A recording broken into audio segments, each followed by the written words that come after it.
మన Varahi sales grand festive celebrations ప్రతి 10,000 రూపాయల కొనుగోలుపై ఒక బంగారు నాణెం ఉచితం. ఈ ఆఫర్ జనవరి 15 వరకు మాత్రమే.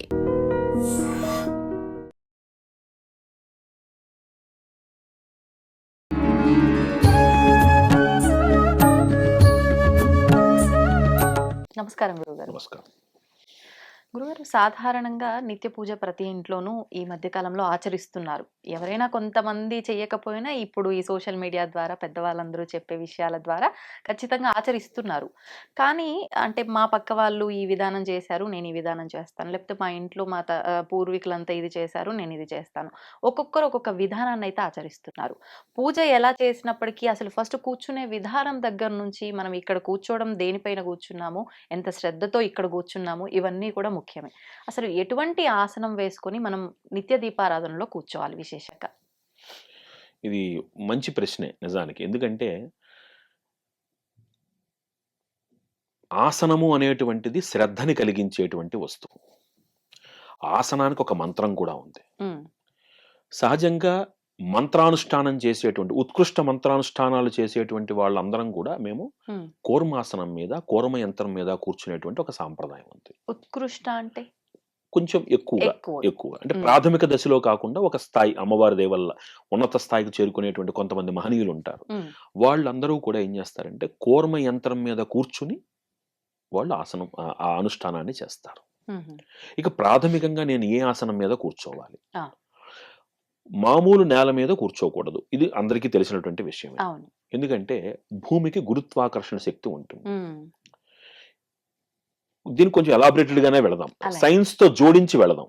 అప్పుడు వినే వాళ్ళకి కూడా కొంచెం క్లారిటీ వస్తుంది. నేను పూజ ఎందుకు చేస్తున్నాను? ప్రస్తుతం అయితే ఏదో ఒక కామ్యం కోసం. అంటే ఒక పూజ చేయడం వలన ఒక శక్తి వస్తుంది. శక్తి సైన్స్ ప్రకారం తీసుకుంటే heat is the form of energy. అంతేనా? ఒక వేడి పుడుతుంది. అది టెంపరేచర్ తో కొలిస్తే తెలియదు మనకి, బట్ పుడుతుంది. దాన్ని మనలో నిక్షిప్తం చేసుకుని మనం దాని ద్వారా మనలో ఉండేటువంటి చైతన్యాన్ని మనం పెంచుకోవాలి. అందుకని ఉత్తి నేల మీద కూర్చోకూడదు. ఒక అడ్డుకట్ట ఉండాలి. ఎందుకని భూమికి ఆకర్షించే శక్తి ఉంటుంది. అది భూమి యొక్క గొప్పతనం. సో అందుకని ఆసనం వేసి కూర్చునేటప్పుడు ఎలాంటి ఆసనం వేసుకోవాలి? మగవాళ్ళు సహజంగా ప్రిఫరెన్స్ చేసేది ఏంటంటే దర్భాసనం. దర్భకున్న గొప్పతనం ఏమిటి అంటే అది కొన్ని రకాలైనటువంటి తరంగాలని నిరోధించగలిగినటువంటిది. ఈ మధ్యకాలంలో మీరు చూస్తూ ఉంటే టెలిఫోన్స్ వెనకాల కూడా పెట్టుకుంటున్నారు. అవునా? మ్యాగ్నెటిక్ రేస్ నియంత్రించే శక్తి దానికి ఉంటుంది. దర్భకున్న గొప్పతనం ఏమిటి అంటే అతి పవిత్రమైనటువంటి వస్తువులలో దర్భ ఒకటి. ఎందుకు అంత పవిత్రం అది అంటే బీజం లేకుండా పుడుతుంది. దానికి విత్తనాలు అవి ఉండవు. అది సహజంగా ప్రాకృతికంగా పుడుతుంది కాబట్టి అది అయోనిజ, కాబట్టి అది పవిత్రం. ఒక సీతాదేవి ఎలా మహాపవిత్రవంతురాలు ఆవిడ, అలాగేమంటే ఒక ద్రౌపది ఎంత గొప్ప శక్తివంతురాలు, అలాగా దర్భ కూడా ఎందుకు పవిత్రం అంటే అయోనిజగా పుడుతుంది. దర్భ గరిక రెండు ఒకటేనా అండి? గరిక వేరు, దర్భ వేరు, ఒక డిఫరెంట్ ఫార్మ్స్. Different forms. ఈ దర్భలో మళ్ళీ 5 రకాల దర్భలు ఉంటాయి మనకి. ఒక్కొక్కటి ఒక్కొక్క కామ్యానికి వాడతాం. దర్భాసనం అనేటువంటిది సర్వశ్రేష్టం. ఎవరైనా సహజంగా ఆడవాళ్లు దర్భాసనం వాడరాదు అనేటువంటి ఒక ప్రమాణం కనపడుతోంది లోకంలో.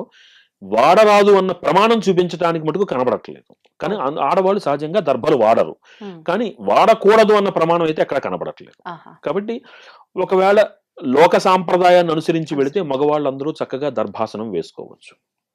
ఇక తాటి దాంతో తయారు చేసేటువంటి ఆసనాలు కొన్ని వస్తాయి మీకు. ఊలుతో చేసినటువంటి కొన్ని ఆసనాలు వస్తాయి. ఆడవాళ్ళు చక్కగా వాటిని వేసుకుని సాధన చేయొచ్చు. వీటిల్లో కొంతమంది ఏం చేస్తున్నారంటే కూర్మం అంటే ఈ తాబేలు బొమ్మ ఉన్నటువంటిది వేసుకుని దాని మీద కూర్చుంటున్నారు. తాబేలుకు ఉన్నటువంటి గొప్పతనం ఏమిటి అంటే నిశ్చలంగా ఉంటుంది. అది ఎవరితో గొడవకు వెళ్ళదు, దానికి ఆవేశం ఉండదు, ఏముండదు, దాని మానాన్ని అది ఉంటుంది. మన సాధన ఎప్పుడూ అలాగే ఉండాలి. మనకి జగద్గురువులు పుష్పగిరి స్వామి వారు ఒకానొక సందర్భంలో వారి ప్రవచనంలో ఒక మాట అన్నారు. తినేటప్పుడు పందిలాగా తినాలి మనిషి, అంత శక్తివంతంగా తినాలి. సాధన చేసేటప్పుడు రాక్షసుడిలా సాధన చేయాలి. అంటే అంతటి సహనం కావాలి. ఇప్పుడు రాక్షసుల్లా సాధన చేయడం అంటే వాడు కోటి జపం చేస్తాడు ఒక మంత్రాన్ని. అసలు కోటి జపం చేయడానికి ముందు కూర్చునే ఓపిక ఉండాలిగా. ఆ ఓపిక ఎక్కడి నుంచి వస్తుందంటే అలాంటి ఆసనం మీద కూర్చుంటే ఓపిక వస్తుంది. ఓహో! పెద్దవాళ్ళు చెప్పారంటే ఊరికే చెప్పరు. అంటే అవును. మనం పదాలు తీసుకోకూడదు, తీసుకోకూడదు. అంతర్లీనంగా తీసుకోవాలి. అవును. అంత శక్తివంతుడైనప్పుడు నువ్వు, అంత హ్మ్. నీకు ఓపిక ఉన్నప్పుడు, నీలో ఆ శక్తి దాన్ని సకారాత్మక శక్తిగా మార్చుకుంటే, నువ్వు సంపాదించిన ప్రతి శక్తిని కూడా లోక కళ్యాణం కోసం వినియోగం చేస్తావు. హ్మ్. లేకపోతే ఏమవుతుంది? అవును. అది. మనిషి బలహీనుడు కాకూడదు. ఎలాగా? నా దగ్గర శక్తి లేదు, కానీ హ్మ్. జపం చేసేస్తున్నాను అనుకున్నాం. ఆ వచ్చినటువంటి శక్తిని ఎలా తట్టుకుంటుంది నా శరీరం? హ్మ్. ఒక అన్నం తినటువంటి ఒక వ్యక్తి ఖాళీ కడుపు మీద ఉన్నాడు. ఆ! ఒక 1000 ఎంజీ యాంటీబయాటిక్ అతనికి ఇచ్చేసాం మనం. ఆహా! తట్టుకోగలడా? కాబట్టి ఆహార ప్రాధాన్యము, మంత్ర ప్రాధాన్యము సమపాళ్లలో వెళితే శక్తిని హ్మ్. దాన్ని సద్వినియోగం చేయగలుగుతాం. కాబట్టి అంత నిశ్చలంగా మీరు చెయ్యాలి అంటే అటు దర్భాసనము, ఆ! ఈ ఈ నారతో ఆ! చేసినటువంటి ఆసనాలు, ఈ ఊలుతో చేసినటువంటి ఆసనాలు ఇవన్నీ కూడా మనకి ఉపయుక్తమయ్యేటువంటివి. హ్మ్. వాటి మీద ఈ తాబేలు బొమ్మ లాంటిది వేసుకొని కూర్చుని సంతృప్తి చెందుతున్న వాళ్ళు కూడా ఉన్నారు. ఉన్నారు. మహనీయులైనటువంటి వాళ్ళు యంత్రాల మీద కూర్చొని సాధన చేస్తారు. దాని శక్తి వేరుగా ఉంటుంది. హ్మ్. అయితే ఆసనం యొక్క ఈ ప్రాధాన్యత అనేది ఇంత బావుంది.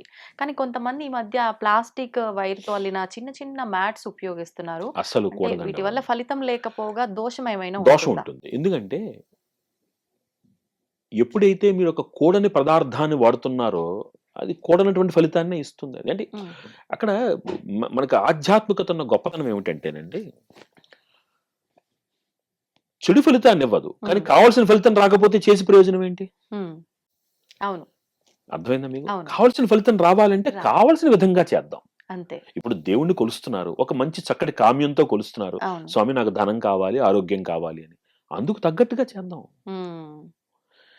ఇవన్నీ ఫ్యాషన్ అయిపోయినాయి మనకి. అవును. కానీ అవును. ఏంటంటే పృథ్వీ తత్వాన్ని, మనలో ఉండేటువంటి ఆ అనుష్ఠాన తత్వాన్ని అనుసంధానం చేసే ఆసనం ఏం చేస్తుందంటే, మీ శక్తిని అది సరైన మార్గంలో నడిపిస్తుంది. ఓహ్! కొన్ని కొన్ని కూడని పదార్థాలు కూడవు. హ్మ్. అంతే. ఇప్పుడు చాలా వరకు ఈ సిల్వర్ కోటెడ్‌తో వచ్చిన పీటలు, హ్మ్. చెక్క పీటలు ఇవి హ్మ్. వాడుతూ ఉంటారు. చెక్క అవి పీటలు వాడొచ్చు. హ్మ్. సిల్వర్ కోటెడ్ అంటాం గానీ, సిల్వర్ కోటెడ్ కాదది. హ్మ్. హ్మ్. అది ఒక లోహం అది. లోహం. పనికిరాదు. చెక్క ఓహ్! వాడండి మంచిది. హ్మ్. దోషం లేదు దానికి. హ్మ్. దర్భ వాడండి దోషం లేదు. ఊలు వాడండి దోషం లేదు. ఆ! ఈ ప్లాస్టిక్కు ఇలాంటి అదే చెప్తున్నాను. అవును. భగవంతుడి దగ్గర కావలసినటువంటిది ఆర్భాటము కాదు. హ్మ్. అవును. శ్రద్ధ. ఆ శ్రద్ధని మనం కనుక ఆచరణ యోగ్యనీయమైనటువంటి శ్రద్ధగా మార్చామనుకోండి, అనుకున్న ఫలితం తక్షణమే వస్తుంది. ఆ! మనం ఏమంటామంటే నేను పూజ చేసినా నాకేం రాలేదండి అంటాం. ఎందుకని అవును. మనం చేయాల్సిన విధంగా చేయట్లేదు. చెయ్యట్లేదు. మరి ఇదే పూజ చేసి ఇంకొకళ్ళు ఫలితం పొందుతున్నారు గదా! అవును. మరి వాళ్ళెందుకు పొందుతున్నారు? అంటే ఇక్కడ మేము చాలా లాజిక్‌గా మాట్లాడతాం గదా! ఆ! వాళ్ళ కర్మలో అది ఉంది. తలరాతలో అయ్యింది. ఆ! నాకు లేదేమో అవ్వట్లేదు. కరెక్ట్. కర్మ. అక్కడికే వద్దాం ఆ ప్రశ్నకి. హ్మ్. ఇది డీవియేషన్ అయినా గాని చాలా హ్మ్. మంచి ప్రశ్న.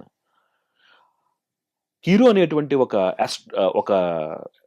పామిస్ట్ తెలిసే ఉంటుంది. ప్రపంచ ప్రఖ్యాతమైనటువంటి వాడు. అతను ఒక ప్రశ్న వేశారు. ఒక హ్మ్. రైల్లో అతను ప్రయాణం చేస్తున్నప్పుడు వెదర్ ఆస్ట్రాలజీ ఆర్ సైకాలజీ అంటప్పుడు వెంటనే హీరో అన్నాడు. ఇట్స్ సైకాలజీ అంటాడు అతను. ఆ! మానవుడు తలుచుకుంటే సాధించగలడు. మీకు 'బాలభారతం' అనే సినిమాలో ఒక మాట ఉంటుంది. హ్మ్. మానవుడే మహనీయుడు అనేటువంటి పాట. అవును. అవును. మార్కండేయుడిని హ్మ్. మీరు ఒక మహామునిగా చూడ్డానికన్నా ముందు ఆ! అతని తల్లిదండ్రులు అతనికి జన్మనిచ్చినప్పుడు అతని ఆయువెంత? హ్మ్. 16 పద సంవత్సరాలు. అంతేనా? మరి ఈ రోజున మీరు సప్త చిరంజీవులలో ఒకటిగా ఆయన కొలుస్తున్నాం గదా మనం. అది ఎలా సాధించారు? మాయతో సాధించారా? లేదు. లేదే. తన తపశ్శక్తితో సాధించారు. అవును. Take the positive from it. If hmm. You will you can. మనలో విల్ పవర్ ఉంటే మనం ఏదైనా సాధించొచ్చు. సాధించొచ్చు. ప్రకృతికి ఎదురుకు వెళ్ళలేకపోవచ్చు. హ్మ్. రేపటికి రేపు నేను ప్రియమ్మని అవ్వలేకపోవచ్చు. ఆ! కానీ నా ప్రయత్నం ఉంటే కనీసం నేను ఆ మార్గంలో ఎంతో కొంత దూరం నేను సాధించగలుగుతాను. హ్మ్. కాబట్టి కర్మ అనేటువంటిది ఎంత ముఖ్యమో, ఆ! నా యొక్క కర్మ కూడా అంతే ముఖ్యం. చేస్తున్న పని. అదే కర్మ. అదే కర్మ. అందుకనే భగవంతుడి కింద గీతాచార్యుడు ఏమన్నాడు? ఆ! శ్రేష్ఠుడైనటువంటి వాడు కర్మ ప్రారంభించి ఆపేయడు. ఆ! చేస్తాడు. చేస్తాడు. పట్టుదలతో చేస్తాడు. ఆ ఫలితం గురించి ఆలోచించడు. హ్మ్. అది గొప్పతనం. అంతే. కాబట్టి నా కర్మ ఇంతేలే అనుకునేవాడు అలాగే ఉంటాడు. అవును. నా కర్మ ఇలా ఉంది కదా! ఇప్పుడు జ్యోతిష్యంలో ఒక చిన్న ఇదుంది. హ్మ్. మీకు డబ్బులు ఖర్చవుతాయి అని ఉంటుంది. ఆ! ఇప్పుడు డబ్బులు ఖర్చవుతాయి. ఎందుకు ఖర్చు అవుతాయో మనకు తెలియదు. తెలీదు. ఆ ధనం వ్యయాన్ని నేను పుణ్య వ్యయంగా మార్చుకునే అవకాశం నాకుందిగా. ఉంది. ఎట్ ఎనీ కాస్ట్ నా జేబులో నుంచి ఒక ₹1000 బయటికి వెళ్ళాలని రాసుంది వెళ్ళాలని అనుకుందాం. అంతే. అది హాస్పిటల్కి వెళ్ళి మందులు ఖర్చు పెట్టే బదులు ఒక పేదవాడికి దానం కూడా ఇవ్వచ్చుగా నేను. అవును. ఎలాగైనా బయటికి వెళ్ళాలి, let me do it in a positive way. Super. ఇది నాలో ఉంది. దాన్ని సకారాత్మకంగా మార్చుకోవాలి. ఆలోచనని, నా క్రియని, కర్మని ఎప్పుడైతే సకారాత్మకంగా మార్చుకుంటానో, పాజిటివ్గా మార్చుకుంటానో 100% పాజిటివ్ రిజల్ట్ నేను పొందుతాను. నేను అంటే ఒకటి జరగాల్సింది ఉంది, అది ఏ రకంగా జరగాలి నా అనేది నీ చేతుల్లో చేతుల్లో ఉంది. నువ్వు అది ప్రయత్నించటం లేదు. నువ్వేం చేస్తున్నావు అంటే నీ ఎనర్జీని వదిలేస్తున్నావు. వదలొద్దు. Okay. Have confidence on you but not over confidence. ఇదే ఎక్కువైపోయింది ప్రతి ఒక్కరు. నమ్మకానికి అహంభావానికి చాలా సన్నటి తేడా ఉంటుంది. ఆ నమ్మకాన్ని నేను చేస్తున్నాను అనే స్థాయి నుంచి నా చేత చేయించబడుతోంది అనే సరెండరెన్స్కి మనిషి వెళ్ళాడు అనుకోండి, 2 చోట్ల పని అవుతోంది. కానీ ఆలోచనలో తేడా వచ్చినప్పుడు క్రియలో వినయం పెరుగుతుంది. క్రియలో వినయం పెరిగినప్పుడు ఆ అనుభూతిని, ఆ అనుభవాన్ని ఆనందంగా ఆస్వాదించగలుగుతారు. అందులోనూ మీరు అన్నట్లుగా నేను చేస్తున్నా అన్నప్పుడు పని చాలా కష్టంగా అనిపిస్తుంది. అంతా స్వామి చేయిస్తున్నాడు అన్నప్పుడు సులభంగా అయిపోతుంది. చిన్న ఎగ్జాంపుల్, ఇంకా దానికి కూడా ఇంకా చాలా సులువైన ఎగ్జాంపుల్. మీరు పసిపాపగా ఉన్నారు, ఒక 1 year 2 years బేబీగా ఉన్నారు. మీరు తల్లిదండ్రులతో బయటికి వెళ్ళారు. ఓకే, మీరు భయంగా వెళ్ళారా, నమ్మకంగా వెళ్ళారా? ఎందుకు వెళ్ళారు నమ్మకంగా? మరి మీకు నడవడం కూడా చేత కాదు కదా, ఎలా వెళ్ళారు? నాకు ధైర్యం. ఏంటి ధైర్యం? నా తల్లి తండ్రి ఉన్నారు అని. అంటే అక్కడ 2 నమ్మకాలు ఉన్నాయి. నేను ఒకళ్ళతో ఉన్నాను, నేనున్న ఎవరితో అయితే ఉన్నానో వాళ్ళు సమర్థులు అనే నమ్మకం. అంతే, అయిపోయింది. ఎప్పుడైతే మీరు సొంతంగా బయటికి వెళ్తారో భయం. ఓ వెనకాల నుంచి లారీ వస్తుందా, ముందు నుంచి స్కూటర్ వస్తుందా, భయం. నేను చేస్తుంటే భయం, నా చేత చేయిస్తుంటే ధైర్యం. కాబట్టి let me surrender my self. నా చేత చేయించబడుతోంది అనుకున్నప్పుడు మనిషి చాలా నిర్మలంగా ఉంటాడు, పనిలో శ్రద్ధగా ఉంటుంది, ఫలితం కూడా ఆహ్లాదంగా ఉంటుంది. ఆధ్యాత్మికత అంటే, ఆధ్యాత్మికత మనిషికి నేర్పించవలసిన మొట్టమొదటి లక్షణము సహనం. నేను అనుకున్న పని కాలేదు కాబట్టి ఇది నా కర్మ అనుకోవడం కాదు. ఇది నాకు రాలేదంటే ఇంకా నేను ప్రయత్నం గట్టిగా చెయ్యాలి, లేదా దీనికన్నా మంచిదేదో నాకుంది, దాని గురించి నేను ప్రయత్నం చెయ్యాలి. కానీ ఎక్కడ కర్మ ఆపకూడదు. ఇది ఆధ్యాత్మికత. మళ్ళీ మనం పూజ దగ్గరకు వద్దాం. ఇప్పుడు ఈ ఆసనం వరకు బాగుంది. పూజ చేస్తున్నప్పుడు ఎవరు చేస్తే ఏముంది, ఇంట్లో ఖచ్చితంగా మనం దీపారాధన చేయాలి, ఆ భక్తి ఆధ్యాత్మికత అనేది మన ఇంట్లో ఉండాలి అనే భావన ముఖ్యమైనది. ఇంటి యజమానే చేయాలి, హస్బెండ్ చేస్తేనే, అంటే మగవారు చేస్తేనే ఎక్కువగా ఫలితం ఉంటుంది. ఆడవారు, స్త్రీలు చేస్తే కనుక ఆ ఫలితం వారొక్కరికే వర్తిస్తుంది. ఒకవేళ యజమాని చేస్తే భార్య పిల్లలకి వర్తిస్తుంది అది, కానీ వీళ్ళు చేస్తే వీళ్ళకే వర్తిస్తుంది. ఇలాంటి భేదాలన్నీ వింటున్నాం ఈ మధ్య కాలంలో. ఇది ఎంతవరకు నిజమంటారు? దీపం దేంతో పెడతారు మీరు? వత్తి. ఆ ఒత్తి దేంతో తయారు చేస్తారు? దూది, కాటన్, పత్తి. పత్తి అనేటువంటి వస్తువుకి కారకుడు ఎవరు? శనేశ్వరుడు. శనేశ్వరుడి అనుగ్రహం ఉందనుకోండి, మనకి అద్భుతమైనటువంటి కొన్ని సత్ఫలితాలు ఉంటాయి. నువ్వుల నూనెతోనో ఆవు నెయ్యితోనో పెడతారు. ఎందుకు ప్రాథమికంగా ఉదయం పూట పురుషుడే చెయ్యాలి అంటే, ఒక పురుషుడు ఇంట్లో కనుక సక్సెస్ అయ్యాడు అనుకోండి, కుటుంబం అంతా ఆనందంగా ఉంటుంది. అంతేనా? ఒక ఆఫీస్ పని మీదో, వ్యాపారం పని మీదో బయటికి వెళ్తూ ఉంటాడు. అక్కడ ఏ అడ్డంకులు రాకుండా తను చేస్తున్నటువంటి ఆ ప్రతిఫలం అతనికి లభించింది అనుకోండి, ఆ వ్యాపార వృద్ధి జరిగింది అనుకోండి, అతడు క్షేమంగా ఇంటికి వచ్చాడు అనుకోండి, వీటన్నింటికీ కారకుడు ఎవరంటే శనేశ్వరుడు. మహనీయమైనటువంటి గ్రహం అది. మనం చూసి ఆయన భయపడతాం కాదు, మహాయోగ్యుడైన ఆయన అనుగ్రహం లేకుండా చాలా పనులు కావు. అందుకని ప్రాథమికంగా ఉదయం పూట పూజ గాని, దీపము గాని ఇంటి యజమానుని ఎందుకు చేయమంటారంటే, అతను చేపట్టే ప్రతి పనిలో విజయం సాధిస్తే కుటుంబం అంతా ఆనందంగా వృద్ధి చెందుతుంది. ఇది ఉదయం పూట. సాయంకాలం పూట దీపం సుమంగళి స్త్రీ పెట్టాలి. ఎందుకని? సాయంకాలం పూట ఆ చంద్రుడు ఎక్కువగా ఉంటుంది ఆ సమయంలో. మనకి ఆ సమయంలో చంద్రగ్రహానుకూలతతోటి ఇంట్లో అందరూ మనశ్శాంతిగా ఆహ్లాదంగా ఉండేందుకు, తన సౌభాగ్యం నిలబడేటందుకు స్త్రీ సాయంకాలం పూట దీపం పెట్టాలి. ఆహా! ఇలా విభజించటంలో ఆంతర్యము, హ్మ్. దాని వెనకాల ఉన్నటువంటి కారణం అది. ఆహాహా! అత్యవసరమై బయటికి వెళుతూ నేను ఈరోజు నేను చేయలేను, నువ్వు దీపం పెట్టు, తప్పేం కాదు. అవును. కానీ వాళ్ళు చేయడంలో ఆంతర్యం ఏమిటంటే, వాళ్ళు బాగుంటే ఇల్లంతా బాగుంటుంది. హ్మ్. వాళ్ళ ఆలోచనలు, వాళ్ళ నడవడిక, వాళ్ళ యొక్క క్షేమము హ్మ్. ఇంటి అంతటికి ఆరోగ్యాన్ని, ఆనందాన్ని ఇస్తుంది. ఆ! అందుకనే మగవాడు గుడికి వెళ్తే ఇంట్లో ఉన్న వాళ్ళు లైన్‌గా అందరి పేర్లు చెప్పే ఎక్కర్లేదు. సహకుటుంబానాం అయిపోయింది. అంతే అంతే. సరిపోతుంది. అంతే. కానీ లిస్ట్ చెప్పేస్తా మొత్తం ఉంటాము. అక్కడికెళ్ళి లిస్ట్ మొత్తం ఊడో అన్నది చెప్పేస్తాం మనం. అది అవసరంలా. ఆ! చక్కగా ఫలానా గోత్రం, ఫలానా పేరు, నామధేయస్య సహకుటుంబానాం. భార్య పేరు కూడా చెప్పక్కర్లేదు. హుహు. అలా అని భార్య గుడికి వెళ్ళిందనుకోండి, తన భర్త పేరు చెప్పుకునేందుకు అవకాశం లేదక్కడ. హ్మ్. చెప్పుకున్నా అది వాళ్ళిద్దరికి మాత్రమే పరిమితం అయిపోతుంది. ఆహా! అందుకని క్షేత్ర దర్శనం చేసేటప్పుడు స్త్రీ ఒక్కటూ చెయ్యరాదు అని మనకి ప్రమాణం ఉంది. ఆహాహా! క్షేత్ర దర్శనం ఎప్పుడూ భర్తతో కూడి తను చెయ్యాలి. హ్మ్. భర్త ఒక్కడూ చేసినప్పుడు అంటే ఇప్పుడంటే మనం ఏదో అదొక టూర్ కింద వెళ్తున్నాం. ఒకప్పుడు ఈ ఆధ్యాత్మిక క్షేత్రాల యొక్క దర్శనం ఎందుకు చేసేవాళ్ళు అంటే అనుష్ఠాన బలాన్ని, దైవ బలాన్ని పెంచుకుందుకి.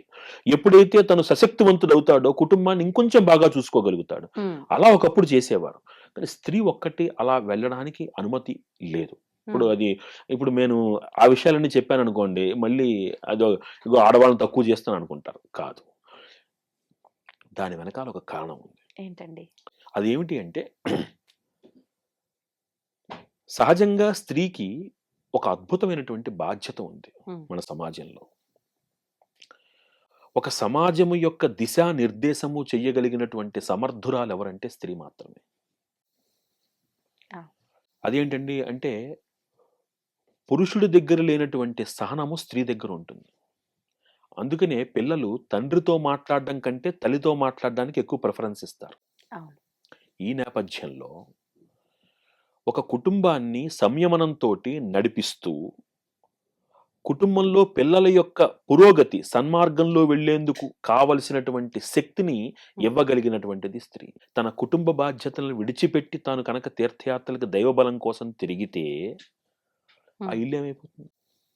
ఇబ్బంది పడతారు ఇంట్లో వాళ్ళు. 100% హ్మ్. ఇబ్బంది. ఆ ఒక్క ఇల్లే ఇబ్బంది పడదు. హ్మ్. హ్మ్. సంస్కారం అనేటువంటి బీజము పిల్లలకి వెళ్ళకపోతే సమాజం ఇబ్బంది పడుతుంది. వాస్తవం. అందుకని స్త్రీ చాలామంది ఏమంటారంటే, మమ్మల్ని హౌస్ వైఫ్ అంటారు. హోమ్ మేకర్ అనేటువంటి కొత్త పదం తీసుకొచ్చారు. అసలు హౌస్ వైఫ్ అనేది ఎంత విలువైన పదం అసలది. ఒకప్పుడు మన పెద్దవాళ్ళు ఏం చెప్పారు? ఇంటిని చూసి ఇల్లాలని చూడమని చెప్పారు. ఒక సంస్కారానికి బీజం ఒక స్త్రీ. హ్మ్. అంటే జన్మనివ్వడము అంటే, ఒక పురిటి నొప్పులతోటి పునర్జన్మను పొందుతుందామె. అవును. పునర్జన్మను పొందిన తర్వాత, మరి ఆ బిడ్డ ఎదుగుదలలో తన పాత్ర హ్మ్. ఆలోచించండి. అవును. 2 మరి ఈనాటి జనరేషన్‌లో ఆడవాళ్ళు ఆరోగ్యాన్ని ఎందుకు కోల్పోతున్నారు? హ్మ్. వాళ్ళ ఆరోగ్య ప్రాధాన్యమై మనం పెట్టినటువంటి కొన్ని నియమాల్ని అవి అణగదొక్కడం అని భావించటం వలన జరుగుతున్న కొంత ప్రమాదం. అంటే ఒకటి ఇక్కడ హ్మ్. ఇంకోటి కూడా మనం అర్థం చేసుకోవాల్సిందేంటంటే, జరిగినటువంటి కొన్ని సంఘటనల వల్ల ఈ అపోహలు బయటపడ్డాయి. ఆ! మరి మగవ మాంచాలు యుద్ధ రంగంలోకి వెళ్ళలేదా? రాణి ఝాన్సీ లక్ష్మీబాయి వెళ్ళలేదా యుద్ధంలోకి? ఎన్ని వేల మంది స్త్రీ మహిళామణులు వెళ్లి యుద్ధం చేయలేదు? అవును. అలా కాదు. ఆ! వాళ్ళకి నియమింపబడినటువంటిది వాళ్ళు చేశారు. చేశారు. కానీ ప్రాధాన్యంగా పూజ చేసేటప్పుడు హ్మ్. పురుషుడు ఎందుకు చెయ్యాలి అంటే, తాను, తన కుటుంబము తన మీద ఆధారపడి ఉంది కాబట్టి, హ్మ్. ప్రాతఃకాల పూజ అతను, సాయంకాలం పూజ స్త్రీ చేయడం అనేది ఒక ఆనవాయితీగా వస్తుంది. ఒక ప్రామాణికంగా చెప్పారు దీనికి. హ్మ్. అదనమాట. ఇప్పుడు ఈ దీపారాధన విషయంలో గూడా మళ్ళీ ఎన్నో సందేహాలు. సరే ఎవరో ఒకరు చేస్తున్నాం అయిపోయింది బావుంది. అంటే ఏదైనా సూతకం వచ్చినప్పుడు హ్మ్. ఈ మధ్య కాలంలో చాలామంది మాటల ద్వారా పెద్దవాళ్ళ మాటల ద్వారా అసలు ఆపాల్సిన అవసరమే లేదు దీపారాధన. మీరు ఖచ్చితంగా సంవత్సరం పాటు చేసుకోవచ్చు అని. ఎంత చెప్పినప్పటికీ చాలా మందిలో అలా ఎలా చేస్తాం సూతకంలో ఉన్నప్పుడు మేము చెయ్యము, మేమెక్కడికి వెళ్ళము ఆలయాలకి. అసలు ఎవరైనా చేస్తున్న అక్కడికి వెళ్లి గూడా చూడము అని మొండి వాదన వాదిస్తున్నారు. అవును. ఇది వాస్తవమా? చేయకూడదంటారా సూతకంలో? మీరు ఏటి సూతకంలో ఈ సత్కార్యాలు చెయ్యకపోవడం వలన తెలియకుండా మీ ఇంటిని శ్మశానంగా మారుస్తున్నారు. వాస్తవం. నిరంతరం అనుష్ఠానం కూడా ఆపకూడదని చెప్పింది మనకి శాస్త్రం. ఆహా! మీరు చేసేటువంటి దేవతార్చన, అనుష్ఠానము, హ్మ్. సంధ్యావందనము ఇత్యాది కర్మలు కూడా మీరు ఆపకూడదు. వాటిని సరళీకృతం చేసి అందించారు మనకి తప్ప ఏ కార్యము ఆపరాదు అని చెప్తున్నారు మనకి. హ్మ్. దీపం ఎందుకు చెప్తున్నాం మనం? అసలు దీపం యొక్క ప్రాధాన్యతనేంటి? హ్మ్. దీపం జ్యోతి పరం బ్రహ్మ. అవును. దీప సర్వతమోపహ. దీపేనా సాధ్యతే సర్వం దీపదేవి నమోస్తుతే. అంటే మా ఇంట్లో లైట్ ఉందండి అంటాం. ఆ లైట్‌తో ఇంకో లైట్ వెలిగించండి. అవ్వదు. ఇప్పుడు సపోజ్ సీరియల్ లైట్లు పెట్టారు మీరు. హ్మ్. ఓకేనా? సీరీస్ లైట్ పెట్టారు మీరు. సైన్స్ ప్రకారం తీసుకుందాం. హ్మ్. అంటే అక్కడ స్విచ్ చేస్తే 10 లైట్లు వెలిగాయండి అంటారు. అదొకటి ఆగిపోతే 10 ఆగిపోతాయి. అన్నీ పోతాయి. ఎక్కులు తక్కువలు పవరొచ్చినా అన్నీ పోతాయి. ఆ! సీరీస్ ఆఫ్ లైట్స్‌లో ఒకటి పోతే అన్నీ పోతాయి. అంతే. అది సైన్స్ అది. అంతే. నౌ దీపానికున్న గొప్పతనం ఏమిటి అంటే, ఆ దీపం ఒక వేడిని సృష్టిస్తుంది. హ్మ్. ఆ దీపం ఒక సకారాత్మక శక్తిగా శంకర భగవత్పాదులు వారు అందించినటువంటి షణ్మత స్థాపనలో సుబ్రహ్మణ్య తత్వముగా మనకు కనబడుతోంది. హ్మ్. మొత్తం పూజంతటిని కాపాడేది ఎవరంటే దీపంట. హుహు. ఆ దీపము ఇంటికి ఒక తేజస్సునిస్తోంది. ఒక వెలుగునిస్తోంది. అవును. ఆ వెలుగు ఏం చేస్తోంది అంటే, నీలో ఉన్నటువంటి తామసాన్ని తొలగిస్తోంది. హ్మ్. మీరు ఆలోచించండి. చక్కగా మీరు స్నానం చేసి, దీపం పెట్టుకున్న తర్వాత మీ ఆలోచన సరళిని, పెట్టుకోకుండా మామూలుగా ఇంట్లో స్నానం చేయకుండా అవును. తిరిగేటప్పుడు అవును. మీ ఆలోచన సరళిని గమనించండి. చాలామంది ఒక పెద్ద పెద్ద మేధావులు అంటే అన్నీ తెలుసనుకునే మేధావులు హ్మ్. దీన్ని సైకలాజికల్ డిఫరెన్స్ అంటారు. ఒక చిన్న ఆ! మాటతోటి. ఆ!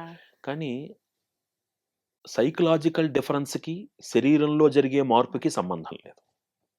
సైకలాజికల్ డిఫరెన్స్ అనేది ఆలోచనకి సంబంధించింది. హ్మ్. హ్మ్. అయ్యో! ఈరోజు నేను పూజ చేయలేదు. నేను అయిపోతుందో అని భయం. అది సైకలాజికల్ ఫియర్. ఆ! కానీ అక్కడ అది జరిగిన తర్వాత నాలో కలిగేటువంటి ఒక మార్పు, ఒక ఆనందం ఇవన్నీ అన్నీ సైకలాజికల్లీ రిలేటెడ్ కాదు. కాదు. వాటిల్లో జరుగుతున్నటువంటి ప్రాకృతికమైన మార్పులవి. అవును. ఇది చాలా కాబట్టి మంది అనుభవించుంటారు ఫీల్. 100% అవును. మీరు ఆలోచించండి. చిన్న హ్మ్. ఎగ్జాంపుల్ చెప్తాను. మీరు ఉదయం ఇప్పుడంతా మార్నింగ్ వాక్ ఫ్యాషన్ కదా! అవునవును. కుక్కను పట్టుకొని రోడ్డు మీదకెళ్ళేవాడిని. హ్మ్. ఉదయం స్నానం చేసి గుడికెళ్ళి చక్కగా 11, 16 ప్రదక్షిణలు చేసుకొని గుడి ఆలయం దర్శనం చేసుకున్న వాడిని హ్మ్. పక్క పక్కన కూర్చోబెట్టి మాట్లాడండి. మీకు తెలిసిపోతుంది వాళ్ళ ఆలోచనలో తేడా. అవునవును. అవునవును. ఇక్కడ ఏటి సూతకంలో 12 రోజులు మాత్రమే మైలు. హుహుహు. 12 రోజులు అయిపోయిన తర్వాత, ఆ! ఆ తర్వాత నుంచి ఇంట్లో దీపము పెట్టి తీరాలి. హుహు. తీరాలి. ఎందుకంటే ఆ ఇంట్లో నువ్వు ఉంటున్నావు. అవును. ఆ ఇంట్లో నువ్వు ఉంటున్నావు. నీ పిల్లలు ఉంటున్నారు. హ్మ్. మీరు అక్కడ ఆ కార్యాలను చేయకపోవడం మూలంగా ఆ ప్రాంతాన్ని మీరు శ్మశానంగా మార్చేస్తున్నారు. హ్మ్. కూడదు. ఇంట్లో దీపం జరగాలి. మీరు యజమానిగా కూర్చుని కొన్ని సత్కార్యాలు చెయ్యకూడదు. కానీ ఇంట్లో జరిగే నిత్య పూజ చేసుకోవాలిగా. అవును. నువ్వు దేవుడిని పెట్టుకున్నప్పుడు అమ్మవారికి నివేదన పెట్టాలిగా. చెయ్యాలిగా. తప్పేముంది? ఆ! అంతే. కొన్ని కొన్ని కూడనివి. అంటే ఎలాంటివండి? క్షేత్రాలకు వెళ్లి ఇందాక నేను చెప్పినట్టుగా ఆ! మీరు యజమానిగా కూర్చుని హ్మ్. వ్రతాలవి చేసుకోవడం అవి అవి కూడవు. ఓహో! మీరు ఆలయానికి వెళ్ళినా నిర్భ్యంతరంగా వెళ్ళండి. హ్మ్. తీర్థం తీసుకోండి. శతకోపం పెట్టించుకోకూడదు. ఇది హుహు. శాస్త్రం. కొబ్బరికాయ కొట్టడం లాంటివి అన్నీ చెయ్యొచ్చు. చెయ్యొచ్చు. కొబ్బరికాయ ఎవరు కొట్టకూడదు? హ్మ్. కడుపుతో ఉన్నటువంటి స్త్రీ 6వ నెల దాటిన తర్వాత కొట్టకూడదు. ఎందుకని? హ్మ్. లోపల ఉన్న గర్భము క్షేమంగా ఉండాలి కాబట్టి. ఓహ్! తర్వాత ఇంకొకళ్ళకి ఆ స్త్రీ ఇంకొకళ్ళకి ఫలం అందివ్వకూడదు. ఎందుకని? తను కోరుకున్న ఫలం తనకు దక్కాలి కనుక. ఇవన్నీ వాటి వెనకాల ఒక సైకలాజికల్ ఒక ఎనాలిసిస్ ఉంది. అవును. కాబట్టి ఏటి సూతకంలో మీరు ఎన్ని సత్కార్యాలు చేస్తారో హ్మ్. వాటన్నిటి ఫలితము మీ పితృదేవతలకి వెళుతుంది. ఆహా! అద్భుతం. మరి ఇంకే అవును. మా అమ్మగారు ఆవిడ కాలం చేశారు. ఆ! ఇప్పుడు ఈ సంవత్సరం నేను చేసే సత్కార్యాల ఫలితం అంతా మా అమ్మగారికి ఊర్ధ్వలోకాలు అందిస్తుందంటే ఇంకా ఆనందంగా చెయ్యాలి. మంచిదే ఆ! గదా! ఆ! మనకి శాస్త్రం స్పష్టంగా చెప్తోంది. ఆ అవును. సంవత్సరం మీరు ఏం సత్కార్యాలు చేస్తారో అవన్నీ మీ పెద్దవాళ్ళకి వెళతాయి. హ్మ్. ఇంకా ఆనందంగా చేయండి. అంతే. మనం వాళ్ళు బతుకున్నప్పుడు తెలుసో తెలియకో ఓ పొరపాట్లు చేసుంటాం. హ్మ్. వాళ్ళని అరవడమో, కించపరచడమో చేసుంటాం. హ్మ్. కనీసం ఇప్పుడు అవకాశం వచ్చింది. ఆ! ఇంకా ఎక్కువ చేయండి. అంతే. అంతే తప్ప అవి ఆపేయడం మూలంగా మీ గ్రహ వాతావరణాన్ని మీరు నెగెటివ్ ఎనర్జీతో నింపేస్తున్నారు. హ్మ్. అలా పొరపాట్లు చేయొద్దు. ఇప్పుడు విశేషంగా పండుగలు, పర్వదినాలు వచ్చినప్పుడు మేము అంటే సూతకంలో ఉన్నాం కాబట్టి, మేము బాధలో ఉన్నాము అని తెలియజేయడం కోసమా మరెందుకో ఇలాంటివైతే మేము జరుపుకోకూడదు అన్న ఆలోచన ధోరణిలో చాలామందున్నారు. నిజంగా పండగలు వాళ్ళు జరుపుకోకూడదా? గరుడ పురాణం చదివితే ఆ!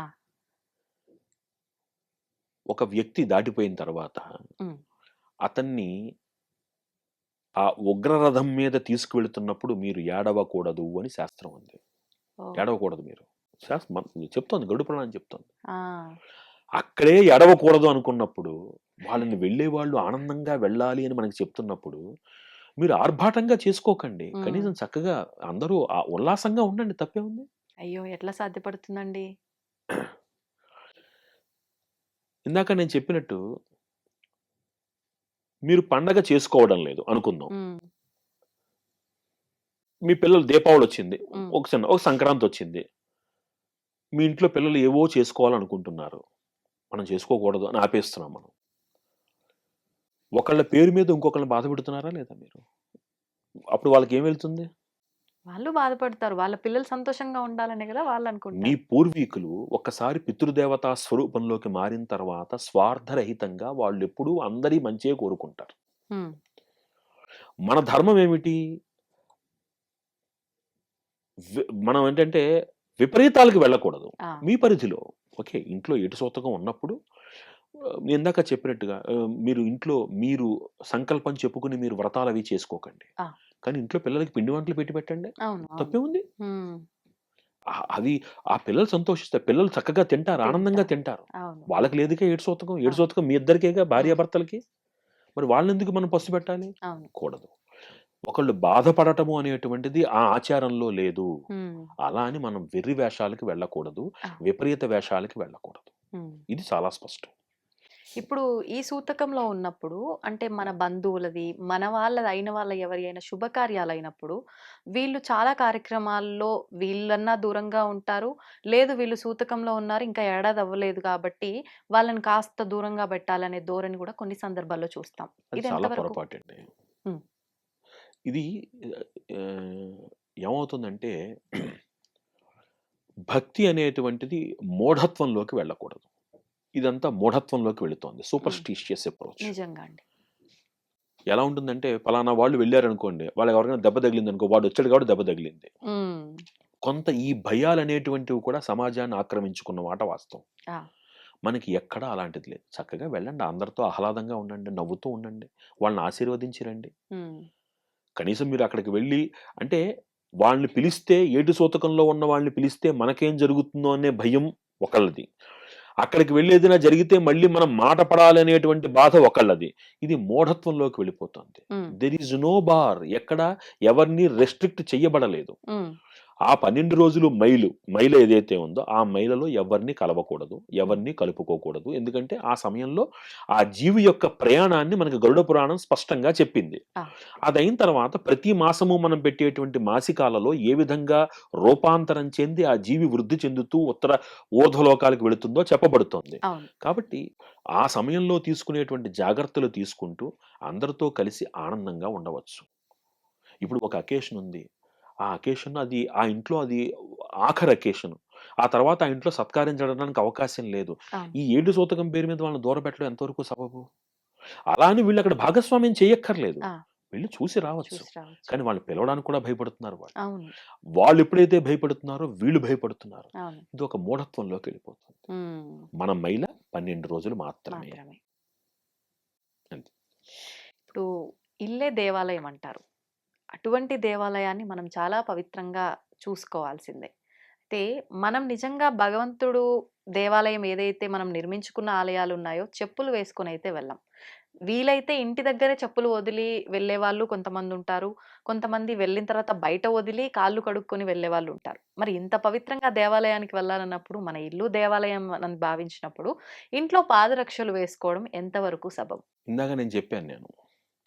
అవసరం లేని దాన్ని ఆధ్యాత్మికత ఎప్పుడూ అందించదు అని.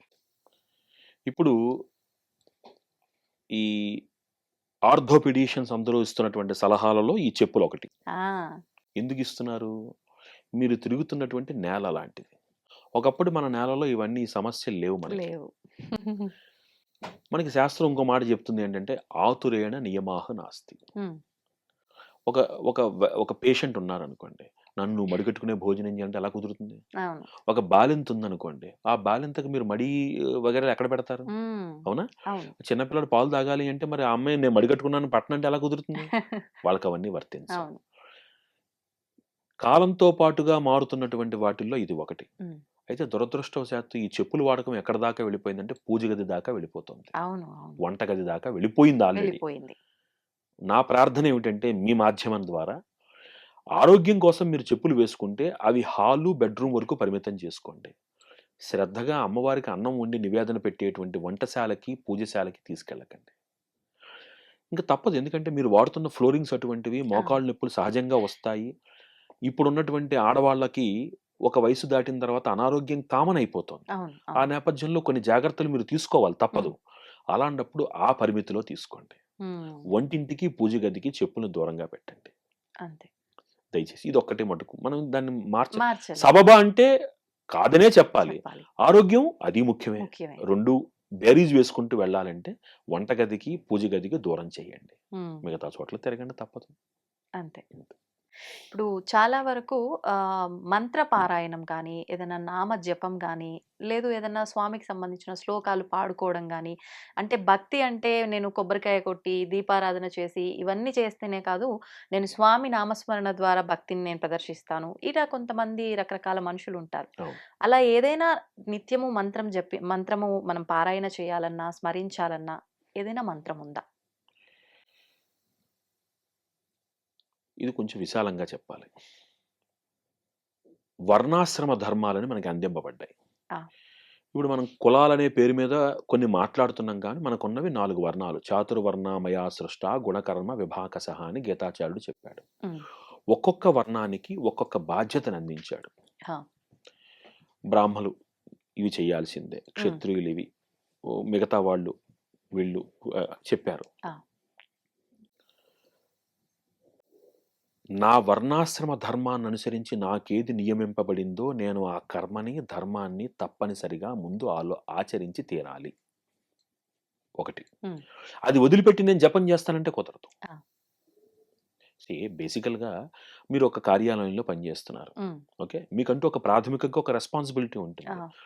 అది మీరు చేసిన తర్వాత మిగతావన్నీ అడిషనల్ యాక్టివిటీస్ అవుతాయి. అవును. మీరు అదే చేయకుండా నేను అది మాత్రమే చేస్తానంటే అలా కాకుండా ప్రాథమిక ధర్మాన్ని మీరు ఆచరించే తీరాలి. ఉమ్, రెండవది, నవవిధ భక్తులు ఉన్నాయి మనకి. అవును. ఈ నవవిధ భక్తుల్లో మీకు ఏది అనుకూలంగా ఉంటే అది చెయ్యండి.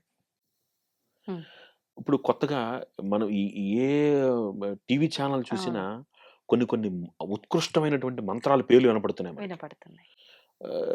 తర్వాత రోజే మాకు ఫోన్ వచ్చేస్తుంది, ఆ. మనం ఆ మంత్ర హోమం చేద్దాం గురువు గారు.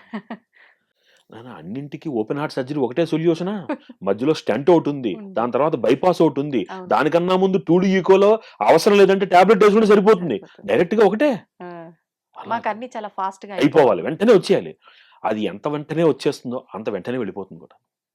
శాశ్వతం కాదు. ఏది శాశ్వతం? అవన్నీ కామ్యాలు అవి. ఆ, అంటే నీకు నియమింపబడిన ప్రాథమిక ధర్మము. ఇందాక మీరు అడిగారు ఉమ్, మంత్రము, శ్లోకము అని. ఒక బ్రాహ్మడికి సంధ్యావందనము గుడి కన్నా పవిత్రం. నేను గుడికెళ్ళి కూర్చొని దండం పెట్టుకుంటానంటే బ్రాహ్మడికి కుదరదు. ఆ, మిగిలిన వాళ్ళు గుడికి వెళ్ళిన తర్వాతే ఇంకొక పని చెయ్యాలి. ఓహో, మనకి గృహ్య సూత్రాలని, ఆపస్తంభ గృహ్య సూత్రాలని, అశ్వలాయన గృహ్య సూత్రాలని ఉమ్, స్పష్టంగా ఏం చెప్తాయంటే, ఒక పరిహారంగా మీరు మొట్టమొదట ఆశ్రయించవలసింది దేన్ని అంటే ఆలయాన్ని. ఉమ్, దాని వెనకాల ఎంతో సైన్స్ ఉంది. ఉమ్, ఇప్పుడు పిల్లలు పుట్టట్లేదండి ఫలానా వాళ్ళకి, రావి చెట్టు ప్రదక్షిణలు చేయండి అంటారు. ఆ రావి చెట్టులో ఉన్నటువంటి ఆ ఎనర్జీ ఎంత గొప్పది. అవును. ఎందుకు రావి చెట్టు నీడలోనే నాగపడుగుల్ని పెడతారు? ఉమ్, ఇవన్నీ సైన్స్. సైన్స్. ఆలయానికి వెళ్ళి మీరు పొద్దుటే దర్శనం చేసుకుని ప్రదక్షిణలు చేయడం వల్ల కలిగేటువంటి గొప్పతనం ఏమిటి అంటే అక్కడున్న సకారాత్మక శక్తి మిమ్మల్ని ఆవహిస్తుంది. It's a vibration that enters in to your body um, and that is unlimited. అవును. అంతే కదా, అది ఎనర్జీ ఎక్కడి నుంచి వస్తుంది? ప్రకృతి నుంచి వస్తుంది. ప్రకృతి నుంచి. ఇట్ ఈస్ నాట్ దట్ అది ప్రసాదం గిన్నెలో ఉంది, గిన్నెలో ప్రసాదం అయిపోతే అయిపోయినట్టు కాదు. అది అవును. Enormous energy.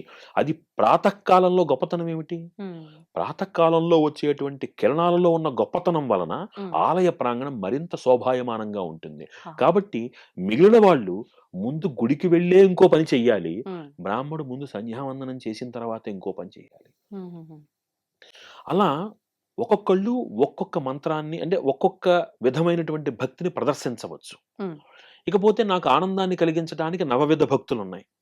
నేను సంగీతం వింటాను, అవును. శ్లోకాలు వింటాను, చూస్తాను. హ్మ్. ఏదైనా అన్నీ కూడా ఈక్వల్ ఫలితాన్నే ఇస్తాయి. హ్మ్. ఇది కాక నేను జపంలో తరించాలి అనుకుంటే సార్వజనీక మంత్రాలు కొన్నుంటాయి. ఆ! అందరూ చేసుకోదగినటువంటివి.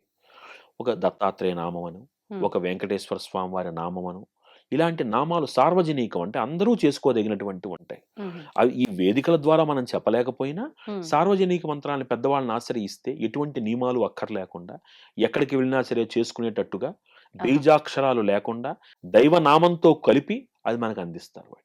ఓహో! అంటే ఇది అలాంటి గురువు నామాన్ని ద్వారానే తీసుకోవాలి. ఏ మంత్రమైనా గురువు ద్వారానే తీసుకోవాలి.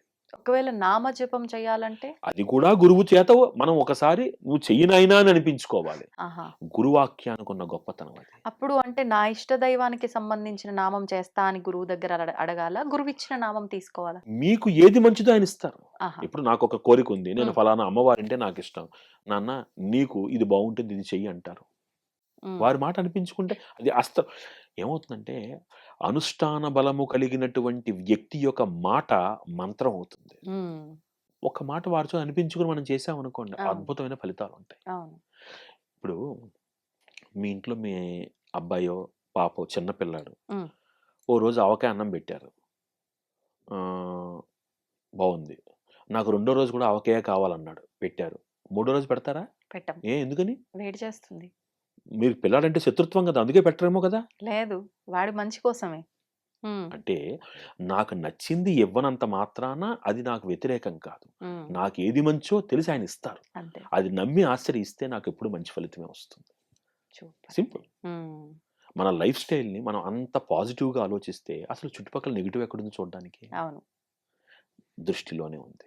కానీ అంత మంచి దృష్టితో చూడలేకపోతున్నాము. హ్మ్. మేమేదైతే దృష్టితో చూస్తున్నామో ఎవరికి వాళ్ళం అదే మంచి దృష్టి అని భావన చేస్తున్నాము. అవును. దీని నుంచి ఎలా బయటకొస్తాం? బయటపడం. ఇప్పుడు అసలు ఈ పరిస్థితి ఎందుకొస్తోంది అంటే, వివేకానందుడు ఒక మాట అంటాడు. చాలా అద్భుతమైన మాట. హ్మ్. The reason for sorrow is exaggeration at others అని అంటాడాయన. అసలు బాధకి కారణం ఏమిటి అంటే, నేను ఎదురుగుండా ఉన్న వ్యక్తిని చూసి నన్ను నేను పోల్చుకోవడంలో కలుగుతోంది.